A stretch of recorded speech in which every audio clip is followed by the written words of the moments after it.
इतिहास लिखा है इसमें, कुछ खास छिपा है इसमें। इतिहास लिखा है इसमें, कुछ खास छिपा है इसमें। मर्यादा है, कोई वादा है, विश्वास रखा है इसमें। सात फेरों से मिला ये तो उपहार है, मेरा श्रृंगार है, मेरा श्रृंगार है, मेरा श्रृंगार है, मेरा श्रृंगार है। मंगलसूत्र, मंगलसूत्र, मंगलसूत्र, मंगलसूत्र, मंगलसूत्र, मंगलसूत्र, मंगलसूत्र।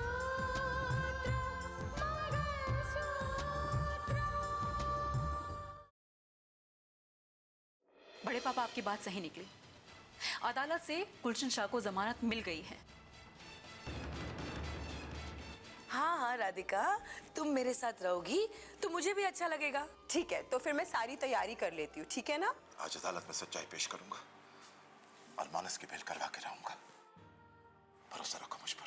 सोच, सब लोग कितने खुश होंगे जब मानस अपने घर लौटेगा। बस माँ, प्लीज बस करो। घर में आते ही फिर से आप लोगों ने वही माहौल खड़ा कर दिया है। इससे अच्छा तो मैं जेल में ही था, वहां का माहौल इससे बेहतर था। हाँ हाँ बेटा, रोना इसी बात का तो है कि जिस बेटे को पाल पोस कर बड़ा किया और जो इस घर में 4 दिन पहले आई है, तुम उसके इशारे पर नाच रहे हो।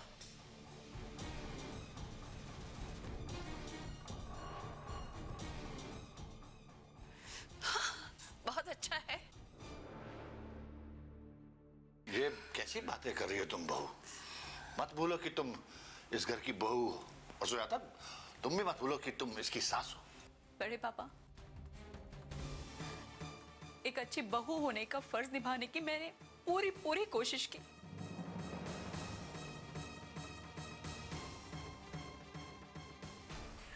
लेकिन पता नहीं क्यों माँ जी की आंखों में मैं आज तक बुरी हूं।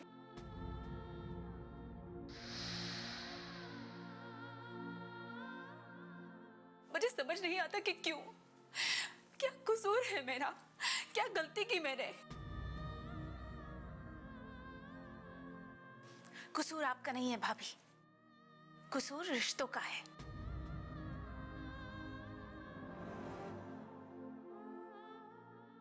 और माँ के और आपके बीच चाहे कोई लाख कोशिश कर ले, पर जो दीवार खड़ी हुई है उसे कोई नहीं गिरा सकता, क्योंकि ये दीवार खुद माँ ने खड़ी की है।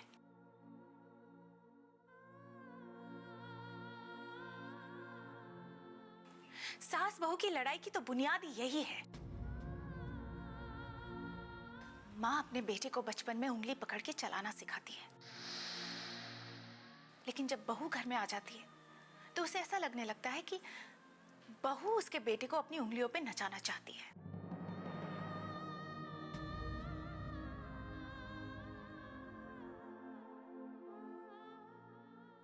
और जहां सोच ऐसी हो वहां रिश्ते बनते नहीं हैं, टूट के बिखर जाते हैं। साक्षी। हाँ माँ, अपने दिल में झांक कर देखिए। आपकी प्रॉब्लम कोई और नहीं, बस यही है।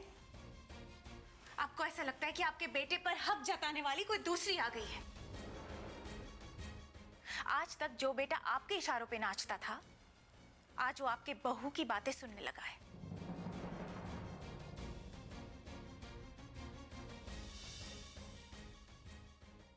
सुजाता, जब माँ सास बन जाती है तो उसे अपने आप को बदल देना चाहिए।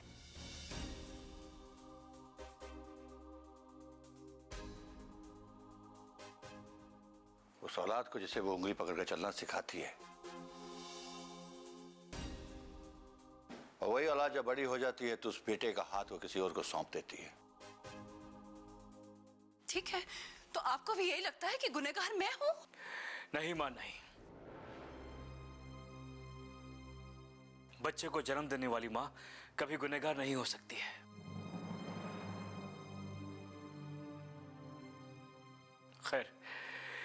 इस घर के माहौल में मैं अब नहीं रह सकता हूं। मेरे सामने बस एक ही रास्ता है, मैं इस घर को छोड़कर चला जाऊं।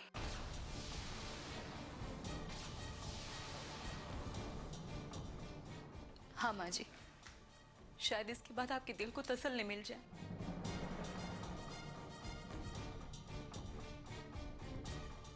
वो क्या है ना, कभी कभी साथ रहने से रिश्ते बिगड़ जाते हैं और बद से बदतर हो जाते हैं।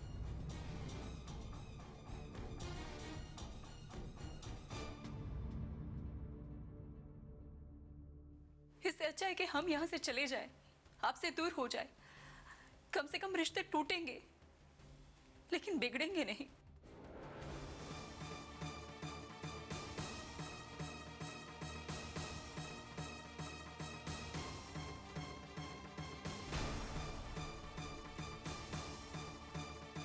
इतने दिनों के बाद घर वापस लौट कर आए और तुम लोग फिर शुरू हो गए।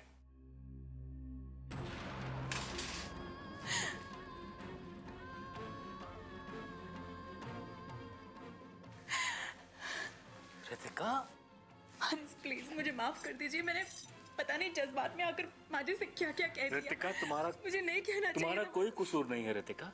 मेरा कसूर है मानस, मैं लाख कोशिश करती हूँ लेकिन फिर भी उनका दिल नहीं जीत पाती हूँ। पता नहीं मेरी तकदीर में ऐसा लिखा है।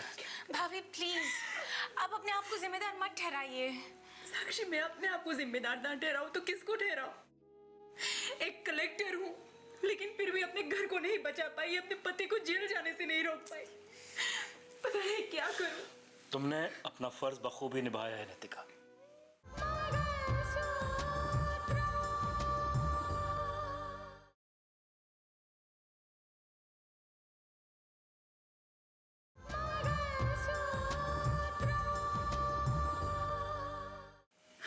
नहीं मानस, कमी तो रह गई है। और तुम्हें पता है, तुम इसी तरह से मेरी तरफदारी करते हो ना, इसीलिए माँ जी को लगता है कि मैं तुम्हें अपनी उंगलियों पर नचाती हूँ। आपको पता है भैया, भाभी ने आपको बचाने के लिए क्या कुछ नहीं किया। दिन रात परेशान रहती थी, गुलशन साहब को कैसे जवाब दिया जाए, आपको कैसे बचाया जाए। और मैं एक बात कहूँ, ये सिर्फ भाभी की कोशिश ही है जिसकी वजह से कानून ने आपको बेगुनाह साबित किया है। इसीलिए मैं चाहता हूँ साक्षी कि अब हम इस घर को छोड़ दें, यहाँ नहीं रहें, क्योंकि यहाँ रहेंगे तो झगड़े और बढ़ते जाएंगे। समझ रही हो तुम? नहीं भैया, तैयारी प्लीज कर लो। Don't. We have to leave. भैया please don't do. Sakshi, try to understand. हमें यहाँ से जाना होगा, मैंने डिसाइड कर लिया है। चलो हम जाएंगे यहाँ से। मानस प्लीज, आप मेरी बात समझिए। एक तो घर का ये माहौल है और बाहर हमारे बहुत सारे दुश्मन हैं। अगर इस वक्त हम घर छोड़कर चले गए, एक साथ नहीं रहे, तो हम दुश्मनों से किस तरह से लड़ेंगे?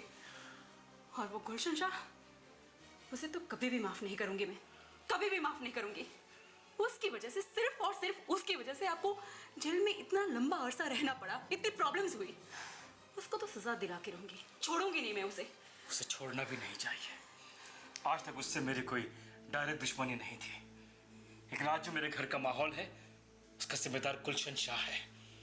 उससे उसके कर्मों की सजा जरूर मिलेगी।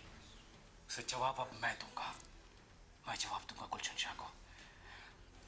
रितिका, इस घर में जो हो रहा है इसके बारे में तुम्हारे घर में मालूम नहीं होना चाहिए, प्लीज।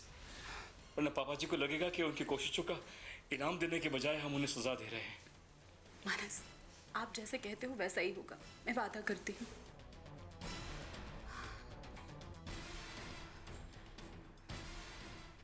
भाभी प्लीज भैया को समझाइए, घर छोड़ के ना जा पाए प्लीज। साक्षी, तुम फिक्र मत करो, मैं पूरी कोशिश करूंगी। और फिर ऐसे माहौल में तो हम सबको एक साथ रहना चाहिए। मैं भी नहीं चाहती कि ये घर टूटे, हम सब अलग हो। तुम फिक्र मत करो, सब ठीक हो जाएगा।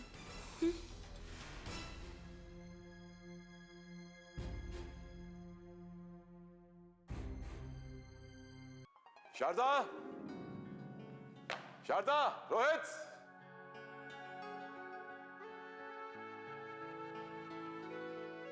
मुबारक हो पापा, ये आपकी जीत है। नहीं नहीं यार, मेरी जीत नहीं है, ये सच्चाई की जीत हुई है। हाँ, लेकिन इस कामयाबी का सेहरा तो आपके सर ही बंधेगा। ये सिर्फ आप ही कर सकते थे। हाँ पापा, हम तो मायूस हो चुके थे। केस इस कदर कमजोर था कि कोई भी बड़ा वकील केस हाथ में लेने को तैयार ही नहीं था। लेकिन जिस दिन आपने फैसला किया कि आप खुद इस केस को लड़ेंगे, हमें तो यकीन हो गया था कि आप मानस को बचाने में जरूर कामयाब होंगे। शारदा, पिछली बार जो राकेश के केस में हुआ था, उसकी खलिश आज भी मेरे दिल में है। अपनी बेटी की जिंदगी के लिए, उसकी खुशियों के लिए, उस सच्चाई के लिए मानस को बचाना बहुत जरूरी था। कम से कम अब तो रितिका को इस बात की शिकायत नहीं होगी कि मैं हमेशा जस्टिस आदित्य प्रताप सिंह बनकर बैठा रहा, एक बाप का दर्द कभी नहीं समझ पाया। और शारदा, सबसे अच्छी बात तो यह हुई है कि जिस मकसद के लिए मैंने अपनी कुर्सी को छोड़ा था, अपने पद को छोड़ा था, मेरा वो मकसद कामयाब हो गया।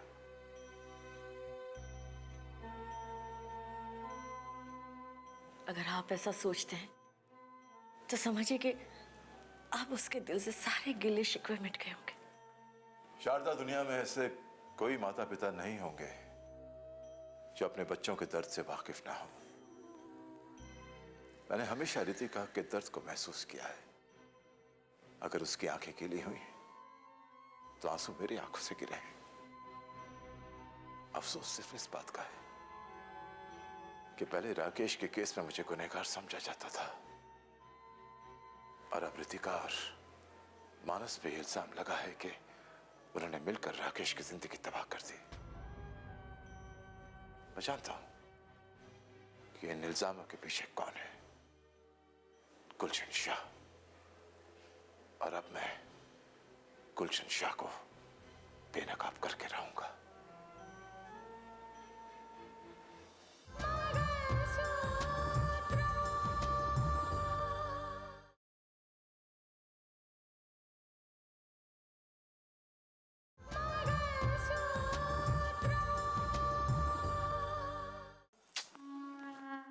मामला जब इतना संगीन हो तो इंसान को अपने खून से भी सावधानी बरतनी चाहिए। कई बार अपना ये खून अपने लिए खतरनाक साबित होता है। ये क्या कह रहे हो तुम? बिल्कुल सही कह रहा हूं। गुलशन भाई के मामले में भी यही हुआ, एग्जैक्टली यही हुआ। गुलशन भाई जिंदा है इस बात का पता कैसे चला? उनकी अपनी बेटी महक, उसका ब्लड सैंपल लेकर गुलशन भाई के डीएनए से मैच किया गया। तब जाकर पता चला कि मरने वाला गुलशन भाई नहीं बल्कि कोई और था। अरे अगर महक ही नहीं होती ना तो पुलिस एड़ी चोटी का जोर लगा ले, लेकिन कभी इस रात से पर्दाफाश नहीं कर सकती कि गुलशन भाई जिंदा है। तो तुम्हारे कहने का मतलब यह है कि अगर गुलशन शाह की प्लानिंग खुली है तो वो उसके बेटी महक की वजह से। एग्जैक्टली ऐसा ही हुआ। लेकिन गुलशन शाह मरकर भी जिंदा कैसे है? तुमने अब तक नहीं बताया कि ये असल मामला क्या है। मामला ऐसा है स्नेहा के ये सारा खेल गुलशन शाह के इशारे पर ही खेला गया है। गुलशन भाई के कहने पर ही मैंने ये काम किया था। लेकिन सुंदर साहब, जिस वक्त आप मुझसे और अर्जुन से बात कर रहे थे उस वक्त कुंदन, उस वक्त मेरे लिए वो रास्ता इख्तियार करना जरूरी हो गया था, क्योंकि तभी मैं अर्जुन से वो काम ले सकता था।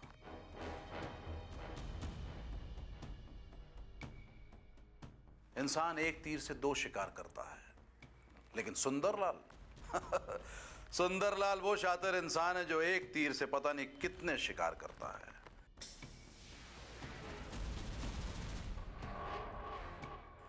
और फिर बदले की आग में जल रहे राकेश को मुझे जुर्म के दलदल में ढकेलना था, ताकि वो कभी सर उठाकर मुझसे बात न कर सके, कभी कानून के सामने न जा सके।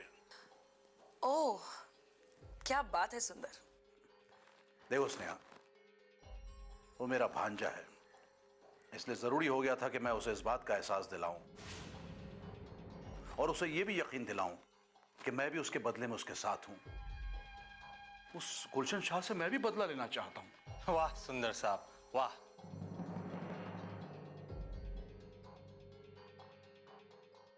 मुझे गुलशन भाई का प्लान भी कामयाब करना था।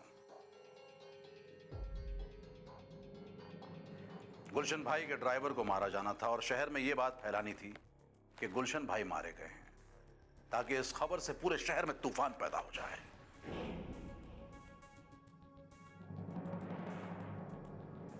और उस तूफान में रितिका अपनी पोस्ट गंवा बैठे। लेकिन बदकिस्मती अफसोस तो इसी बात का है कि रितिका अब भी उस कुर्सी पर मौजूद है, अब भी उस पोस्ट पर हाजिर है। लेकिन गुलशन शाह के सामने आने के बाद तुम अर्जुन को क्या समझाओगे? उसे तो यह अच्छी तरह से पता चल जाएगा कि उसके साथ धोखा हुआ है और उसने गुलशन को नहीं किसी और को मार दिया। वो समझ चुका है, क्योंकि मैं उसे जवाब भी दे चुका हूं। देखो स्नेहा, जो लोग गुस्से और बदले की आग में जलते रहते हैं ना, वो ज्यादा दूर तक नहीं सोच पाते। उनकी सोच बहुत सीमित होती है। इसीलिए तो हम जैसे लोग उनकी सोच पर हुकूमत करते हैं। लेकिन अब मामला अलग है। गुलशन भाई के जिंदा होने की बात खुल चुकी है। हर दिमाग में, हर जहन में एक ही सवाल गूंज रहा है कि बस आखिर सच क्या है।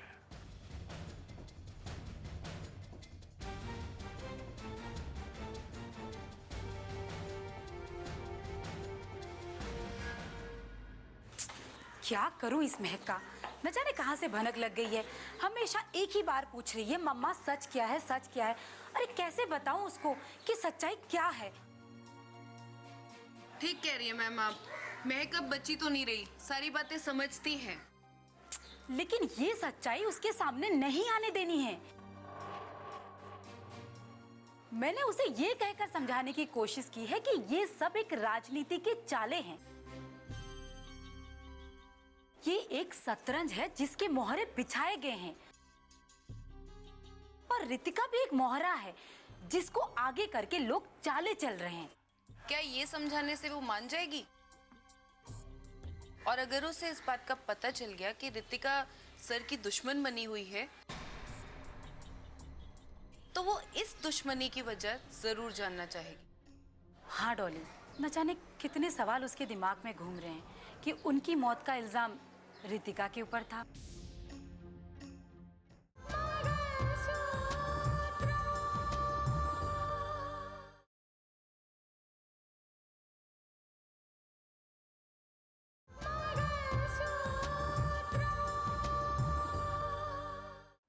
हाँ डॉली, न जाने कितने सवाल उसके दिमाग में घूम रहे हैं कि उनकी मौत का इल्जाम रितिका के ऊपर था। अब शहर में ये चर्चा है कि चाहे उन्होंने अपने आप को कानून से बचा लिया हो, लेकिन ये सारी चालें उन्हीं की ही थी। वो इस सच्चाई को जानना चाहती है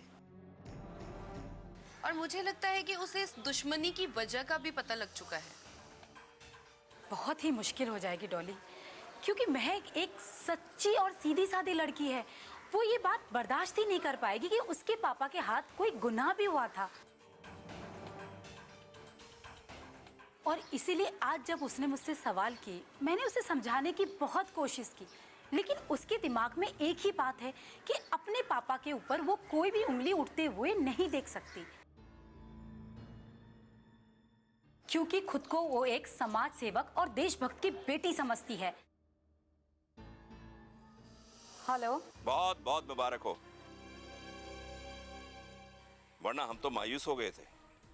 हमें तो ऐसा लग रहा था जैसे किसी ने हमारे सारे सहारे छीन लिए।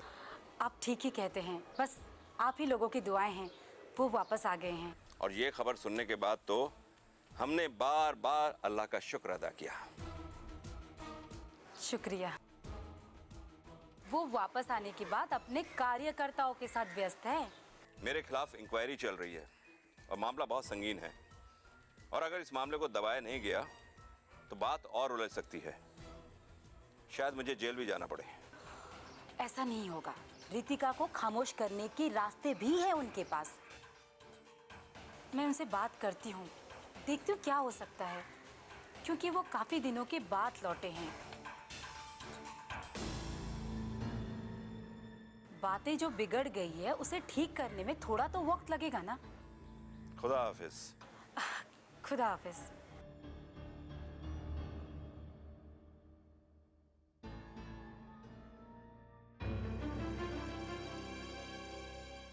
कमाल है सुजाता।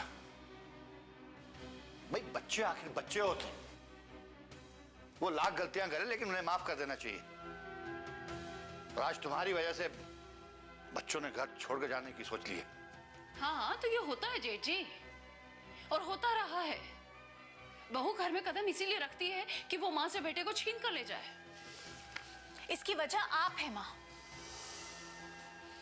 आप इस घर की माँ हैं, इस घर की सास है। इस घर को बचाने की सबसे पहली जिम्मेदारी आपकी बनती है। पर बचाना तो दूर, इस घर के टूटने की वजह बन चुकी है आप। चुप रहो साक्षी। इतना बोलती हो, पता नहीं उस रितिका ने तुम्हें क्या खिला दिया है। ना उसकी कोई कमी नजर आती है, ना कोई उसकी बुराई नजर आती है। अरे तुम्हें यह नजर नहीं आता कि वो एक विधवा थी। उसे हमने इस घर में लाकर एहसान किया है, वरना आज भी उसके तन पर वही सफेद साड़ी होती। क्या कह रही हो सुजाता? कैसी बातें कर रही हो? दरअसल बात यह है बड़े पापा कि माँ अभी तक रितिका भाभी को अपनी बहू कबूल कर ही नहीं पाई है। सही कह रही है तुम्हारी बेटी। वो तुम्हारी बहू है और तुम बहू बना के उसे अपने घर में लाए थे, और तुम ऐसी घटिया बातें कह रही हो। और इन्हीं बातों की वजह से घर में अभी भी ऐसा ही माहौल बना हुआ है। अब तो सब कुछ मुझे भी समझ में आने लगा है। माँ चाहती नहीं है कि भैया और भाभी इस घर में रहे, और मुझे तो लगता है कि यही ठीक रहेगा। अगर दोनों इस घर से चले जाते हैं, यही ठीक रहेगा। कच्चे धागे